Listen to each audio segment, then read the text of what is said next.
What's going on, guys and gals? It's your boy Justin19 here. I'm coming at you with another video. But this ain't no ordinary video. This is a super special, in-depth Halo Infinite Tech preview review. I've played all the Halos. I love them to death. The only one that I haven't played yet is Fireteam Raven. That's in the arcades right now. So I have a lot of experience with the Halo franchise. Now, without further ado, let's get into this. I effing love it. Granted, some cons, but let's go over the pros first. Quality of life. Mwah! So good. Now, for those who do not know what quality of life is, QOL, it's basically game designs that make sure the players have a smooth gameplay experience, and the little list of features that would go a long way. For example, in Halo Infinite, one of the features is there's a blue bar that slowly fills up on the weapon racks. Once it fills up all the way, that's when the gun respawns. It's also on equipment too, which is really good. I like that feature a lot. Now, I don't know if we want to call this a quality of life feature, but I'm just going to put this in there anyway. The personal AIs, man, those are freaking awesome. They comment on the kills you just got, the deaths that happen.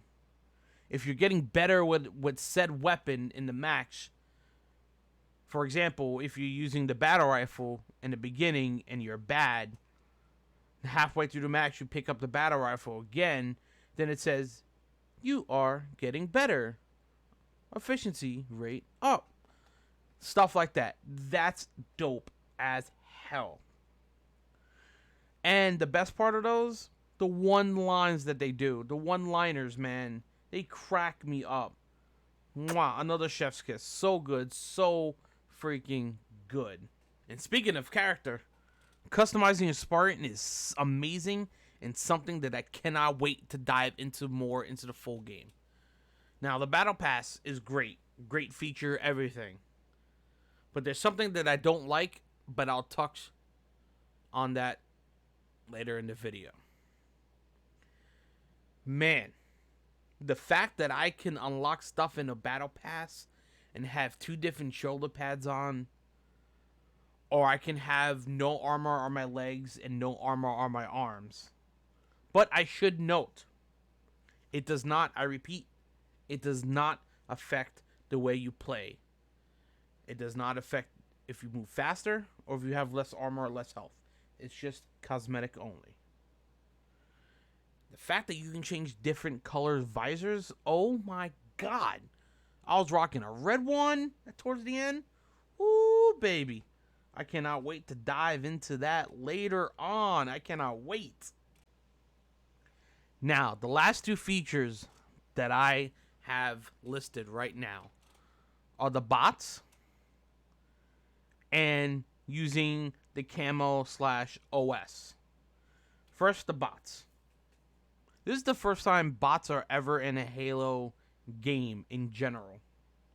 Going against, sure, we have them in Halo 4 and Halo 5 as well. And I believe Reach, I think. Sure, they were only in story, but this is the first time a Halo franchise game, or just a Halo game in general, is going to have you go against bots. A 4v4 bots. It's really good. It's awesome to see bots for newbies, for new players, especially first-time players playing Halo that are just getting into it now with Halo Infinite. It helps them learn the ropes and stuff like that, and it's a great addition. I really enjoy it. And then the second is the active camo, or not the active camo, but the camo new OS. The fact that you even have to use it right away when you pick it up. Back in the old Halos, as soon as you picked it up, wow, That was the camo sound. Or that was the OS sound. As soon as you picked it up, it would automatically do it. Now, you can hold that sound bitch and be like, hey, I'm going to run around with my camo. Oh no, there's people there. I'm going to activate my camo now. Boom. Look at that. They don't even see you. I actually really like that because it's cool. It's it's good for engagement or degagement, depending on how good you are. And I like it. It's a good feature. And also when you die, and if you haven't used it, it's actually it gets picked up by the enemy or your teammate if they're near your body. So, and they can use it as well whenever they want to. And I honestly I really like that, and it's very very very well thought out, and I cannot wait to use it in a sticky situation because I'm really bad at this game. Now, let's talk about the weapons. The weapons is a large part of the game, and let me just tell you this. There's some great ass weapons in this game. Some need changes, or maybe I just need to get better with them. But you can aim in with most of the weapons. The AR is, decent as usual. To be honest, I feel like nothing's changed with that. It kills, but you gotta hit your shots like every other gun, The pistol, or the MK50 Sidekick, is a beast. And when I mean beast, I mean beast. Not gonna lie. I was ass. Capital A, dollar sign, dollar sign, dollar sign, dollar sign, dollar sign, period. With that gun for a while. I kind of still am. But I'm getting better. To be honest, I kind of forgot how many headshots it takes to kill to get the perfect. But man, when you get that perfect, ooh, music to my ears. It shoots fast, not like super fast, but it shoots, I guess, I feel like it shoots a little bit fast. I feel like it shoots a little bit faster than the, I think, Halo 2 Magnum or Halo 3 Magnum. I forget where the Magnum was from. Not the Halo one, not the scoped in one. Because it obviously shoots faster than that. But it's great. It's great. I love it. Like I said, I'm not that good. And the way it looks, it's so small and sleek. I like that.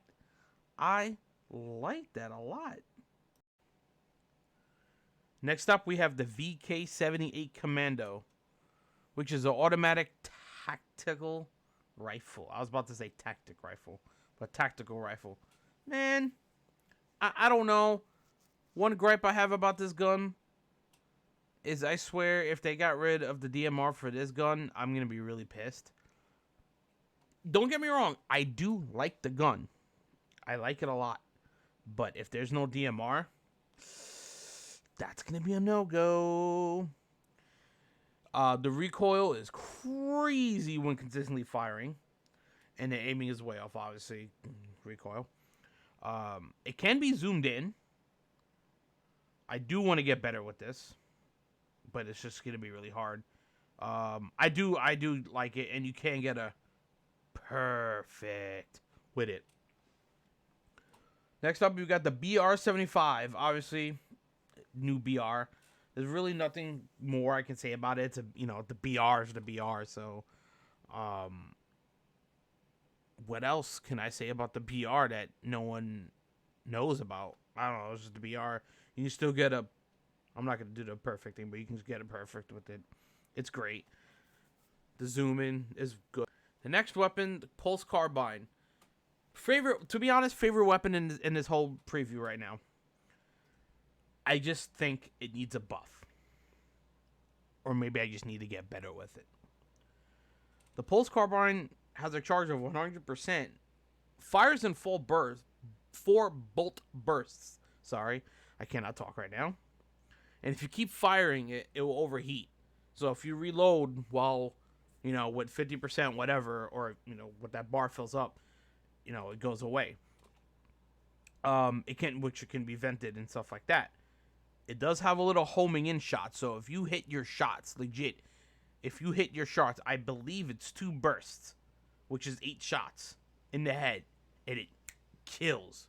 There is no perfect, but I feel like if they have no shields already, there's no point of using that. It's a good shield taker offer, if that makes sense. And that's not even a word, but it's a good shield taker offer. The hammer is dope. I'm not gonna lie, the hammer is dope, like usual. But I also feel like they got rid of the AOE kill area on it. I remember trying to kill people, like, I guess far away. Oh, like, I guess Halo. Whenever I forgot when the hammer came out. I think it was in 3. You would have the hammer and doom. You'll kill him really quick. One hit from, let's just say 20 feet away or whatever. This one, 20 feet away, doom, and you just take off their shields. It might have been buggy because I think I remember sometimes getting it from that far, but it just might be buggy. Next up, sniper. Same thing. I feel it's a little clunky. Maybe it's just I'm not used to Halo sniping, but that's really about it. Heat wave. Ooh, baby. The heat wave. That gun is hot and cold with me right now. It's fun. This is the only gun so so far that I've only used. This is the only gun that you cannot aim in with. If you use the left trigger to aim, or whatever you aim in button is, it switches to vertical mode. This gun has horizontal and vertical shots. I feel like it needs to get buffed because it took a couple shots to kill somebody with it. I know I was missing shots, but the fact that I was hitting people direct on with that and they were not dying, I must have shot somebody like 5 times with it vertical. Or no, horizontal. Yeah, horizontal. Horizontal. Either one. I don't remember, but I remember using it 5 times, shooting it 5 times, and I was not getting a kill with it. So I think that kind of needs a buff. The Bulldog, the CQS-48 Bulldog, which is the new shotgun. I like it. Only problem is it's not a one-hit kill up close. Maybe it is, but I was hitting people up close, one shot, and they were not dying, so I would have to shotgun melee them. I think that kind of needs buffing, but it does fire rapidly, so you can just hold the trigger and it goes do, do, do, do, instead of do, do, do. You know what I mean? So I think that's the reason why it's probably not a one hit. But I do like the game, the gun a lot. Sorry. We have last, but actually no, not last. Anyway, we're gonna keep this all in. I'm not editing all this. So hi YouTube. Skewer, man, I am. I don't even. Ass is an understatement with this weapon. I'm trash. Trying to mix in trash and ass together. Skewer is basically a rocket launcher sniper type, but it's no splash damage. It's one hit kill, and it looks cool, but I'm just bad with it. And then, last but not least, the Needler. I mean, what can I say about the Needler that I couldn't say about the BR, that I couldn't say about the AR? They're essentially the same thing. They're awesome though, and that's what I like about the Needler. No, the Needler's cool. I just wish I can dual wield Halo 2 days Needler / triple Needlers. Shooting 2 from the side and 1 from your head. And then you got the equipment. The equipment is dope as hell, man. I really love it. Grapple, hook, grapple shot, grapple hook, whatever you want to call it, which I forgot the actually real name. But grapple hook is by far the best. It's awesome. You can grab onto weapons, you can grab onto enemies, you can grab on to guns, equipment, you can grab anything. It's dope as hell. They also have sensor darts, which basically are obviously sensor darts. You can actually, which is pretty cool. I figured this out, and you can actually tag your teammate with the sensor dart, and they can be a walking, I guess if you want to use the term, a walking UAV. That's dope as hell. I really like it. Deployable shield, oof, so good, so good. It's awesome. You can shoot through, and what's cool is if you use it on one side, you can shoot through it, but the enemies can't use it, or the enemies have to shoot that to shoot through you or to get to you. But if an enemy were to do that the same and you kill that enemy, you can actually use their shield too. So what's dope. Also, I forgot to mention the center darts. Man, the cool thing about that, besides tagging your teammate, is the fact that you can actually see enemies through walls. Can't kill them through walls, but you can see them through walls and see where they're at in the building. The maps, so far, there was only 3 maps that we played. One was Bazaar, the other one was Firing Range, and I literally forgot the second one that came out. Slash the third map that I'm thinking of. But man, they are great. They're I don't feel like they're one sided at all. It is the perfect amount of perfect placement, I guess, for like respawns. They're not one sided, and it's good. It's good. It's that it's not like, oh, one team controls the rockets and the rockets are on one side. No, the rockets are like in the middle or something, and it's so good that the maps that they do, that they showed. Sorry, they're great, and I cannot wait for more maps. They're gonna be dope as hell, guys. That was a lot of pros. You'd think that I had no cons, as Stone Cold would say. You're wrong.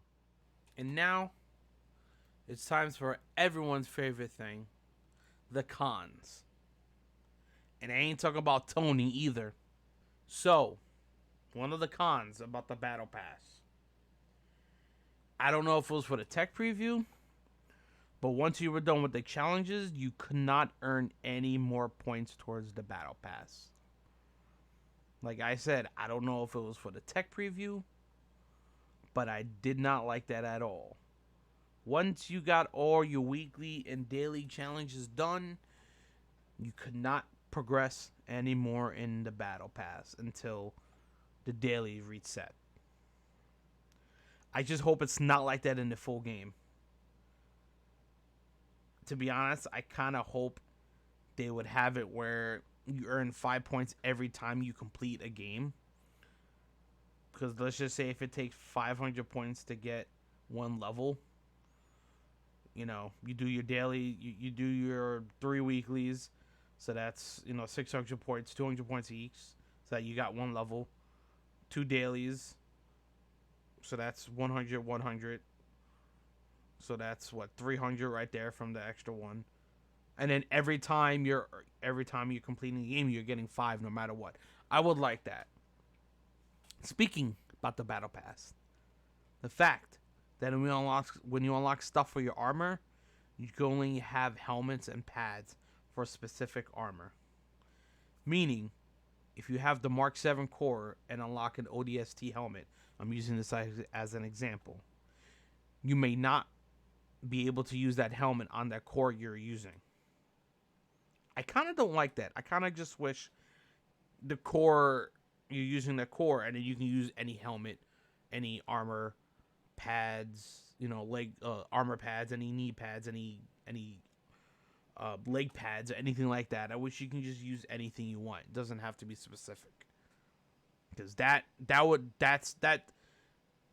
kind of a big thing right now. The two big things for me right now are earning more points in a battle pass once you got all your challenges done, and not really having specific armor sets for your core, or like a specific core.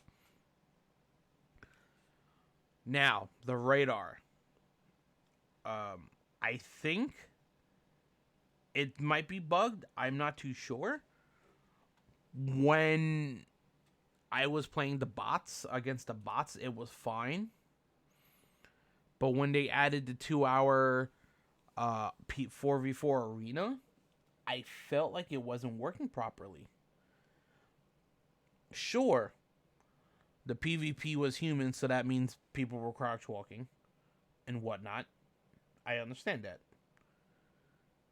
But some guy was running after or running below me with a hammer, and he was not showing up on the radar whatsoever. My friend said he had the same thing, and we were in the same game. It happened to him 2 separate times. One where he wasn't in a game with me, and then once when he was in a game with me. I don't know if it was a bug. Maybe it was just me being stupid and not paying attention. But I'm pretty sure it was kind of wonky. Another bug that they said it would happen, and I think they were fixing it a little bit. Join in progress. And when you would join in progress, the audio would be low. Everything would be low. It looked like you had like volume 2 on everything when you joined in. Everything was super low. The shots were low. Explosions were low. I think the only thing that was really high was like the announcer and like the chatter. Other than that, I couldn't hear any grenades blown up, any guns being shot or anything. Well, I could. It was just very, very, very, very low. So they did say that was being fixed. Well, that's it, guys. Thanks for coming to my TED Talk. No, seriously, thanks for tuning into the video. I hope you guys liked it. Don't forget to like, comment, and subscribe to the channel. I stream every Friday and Saturday. Come check me out there as well. And I'll see you guys in the next video. Also, to any of the deads watching, thanks for all that you do. The time and effort you put into this game. I see it, and it's awesome. And like I said, I cannot wait to play this game. I'll catch you guys in the next video. Later, guys.